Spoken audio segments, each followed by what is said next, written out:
Hello there, welcome to Whiskey Lore. I am Drew Hanish, and it is time for another whiskey tasting.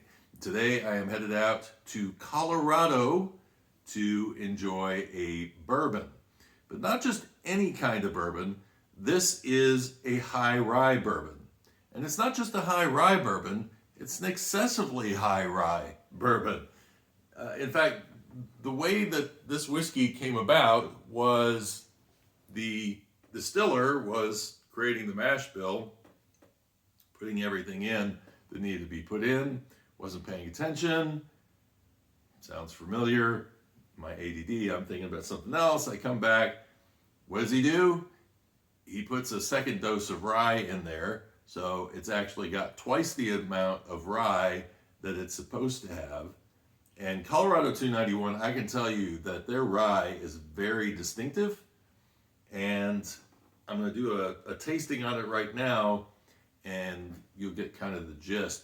This is batch number 24, 63.4% alcohol by volume, aged at least 1 year in American oak.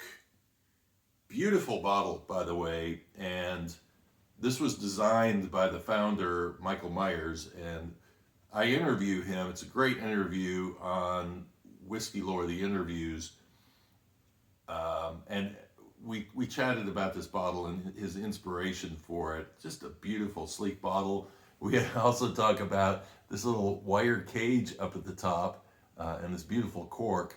And the wire cage, actually, he thought that it was something that he remembered from a Western, and they were hauling nitroglycerin, and then his memory caught up with him and he realized, no, it was actually a Little House on the Prairie episode where Charles and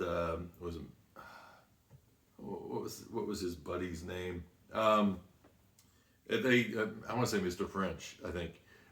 They go off to haul this nitroglycerin in a wagon, and they have the bottles tamped down with this wire cage at the top. So just a beautiful, beautiful bottle there, and the whiskey inside. That's what we're going to find out right now, actually. And it's amazing that this is only aged for 1 year. There's not youth on the nose.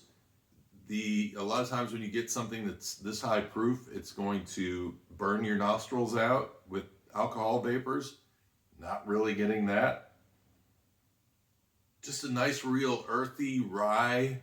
I describe it sometimes as dried flowers. It just kind of has that craft store kind of smell to it. Maybe a little hint of mint. Just a very nice, fresh kind of a smell.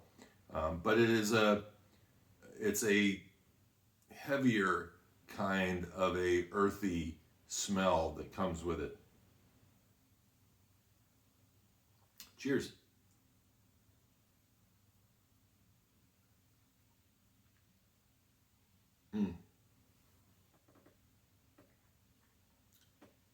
Probably took more on my palate than I should, but it's actually not overly aggressive. This is, a lot of times you get ryes when they're meshed with corn, and you'll get a very aggressive palate. You're not getting that here. I get vanilla, oak, rye is right there. It's a malted rye, and I think that's a bit more potent and kind of overtakes the flavor of a whiskey when you have a lot of malted rye in the mash bill, and that is the case here. There's also fruits coming in, a little bit of stone fruits, maybe apricots coming in on the flavor there. A little also chocolate note coming in on the end, which is really, really nice. There is a spice to it, but it's not overly aggressive. It's actually really nice, and that earthy rye and kind of minty experience kind of hangs with you throughout the tasting.